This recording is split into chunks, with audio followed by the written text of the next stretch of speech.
अब कथा में हम ये पढ़ते हैं कहानी में कि हनुमान जी ने सलाह दिया था भगवान के दर्शन का तुलसीदास को कि चित्रकूट के घाट पर, हालांकि वो जिंदगी भर बनारस रहे, लेकिन हनुमान जी की घटना चित्रकूट लिखा हुआ है। चित्रकूट के घाट पर बड़ी संतन की भीड़, तुलसीदास चंदन घिसे तिलक देत रघुवीर। उन्होंने कहा था जाइए चंदन घिसिए, अब भगवान का दर्शन करना चाहते हैं। भगवान आते हैं चित्रकूट के घाट पर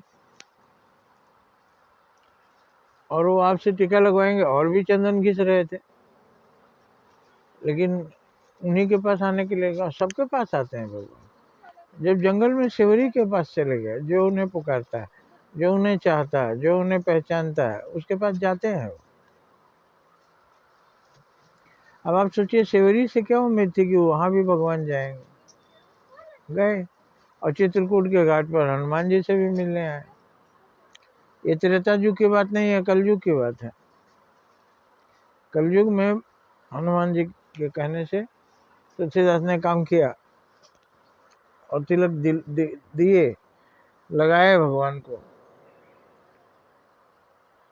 मगर पहचान नहीं पाए। तो इसका आशय क्या है, इसका तत्वार्थ क्या है, इसमें हमारे लिए क्या सीख है? अब हमेशा घिसते रहते हैं, मौका आएगा तो हम कुछ अच्छा करेंगे, मौका आएगा तो हम भी तरक्की कर जाएंगे। वहाँ ज़मीन इतने सस्ते में मिल रही थी, मैंने नहीं लिया, आज लिए होते तो लाखों करोड़ों के आदमी हो जाते हैं। क्या करिएगा, पछतावा तो सबके ज़िंदगी में, जो चूक गया।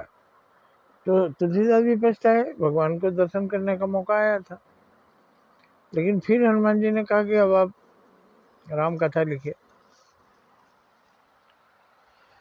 तो भगवान को आप पहचान नहीं पाते हैं, भगवान आपके सामने से गुजर जाते हैं। अगर भगवान को सच्चे मन से चाहते हैं तो भगवान आपकी ज़िंदगी में आते हैं।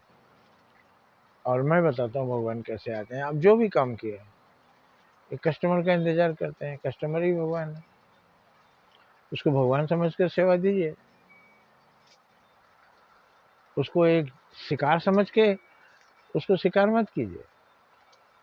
शिकार करेंगे तो बैलिया का पाप आपको लगेगा, जीव हत्या का। अगर सेवा समझ कर करेंगे तो भगवान के दर्शन का लाभ मिलेगा। तो ये अवसर ही श्री राम है। अनेकों लोग बोलते हैं वो समय हमारे लाइफ में ऐसा आया था, उस समय अगर हम पढ़ लिए होते, उसे अगर हम जाने होते तो हम नहीं ठगाए होते। सोना बेच गया, आधे दाम में सोना नहीं, नकली निकला। वो आदमी रुपये डबल करने आया था, मैं तो उस समय बच जाता, लेकिन हमने अपने अंदर के श्री राम की आवाज़ नहीं सुनी। शैतान की आवाज़ सुनी कि मौका है, कमा लो। गलत ढंग से कमाने का जो लालसा आया, उसी में मैं चला गया। कोई ठगाता है तो ठगाने के लिए थोड़ी ठगाता है, वो तो कुछ अपना लाभ देख के आगे बढ़ता है, लाभ में हानि निकल आती है। दाना चुनने जाता है वह पक्षी, बैलिया के जाल में फंस जाता है। अभी हाल में एक आदमी ने बताया कि उसको 2 लाख देने से वो 3 लाख देगा, लेकिन अब 2 लाख ऑनलाइन देना पड़ेगा, वो कैश देगा। ठीक है, उनको कहाँ देंगे, तो उनके घर नहीं लाएगा, आपको फला जगह जाना होगा, एकांत में ले गया, उनके गोद में 6 लाख रुपए रख दिया और बोला कि 4 लाख आप ऑनलाइन कीजिए, ये लीजिए 6 लाख रुपए अपना ले जाइए। अब उन्होंने ऑनलाइन 4 लाख दे दिया। अब वो 6 लाख जो उनको दे के रखा था उसको छीन लिया, रिवॉल्वर दिखाया, गले पर छुरा रख दिया,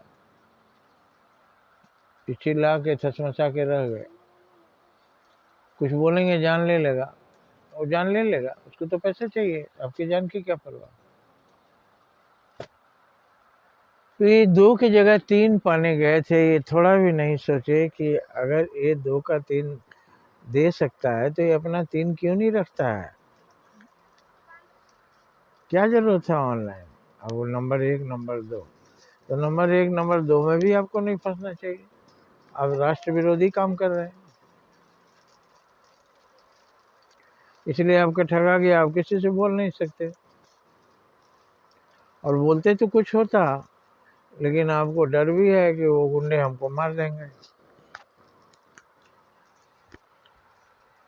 तो ये राम श्री राम दर्शन देते हैं और आप तिलक भी लगाते हैं, मतलब आपका सामना भी होता है लेकिन आप पहचान नहीं पाते।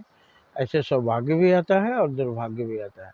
दुर्भाग्य भी बिना बताए आता है, आप उसको सौभाग्य समझ कर गले लगा लेते हैं और दुर्भाग्य में बदल जाता है।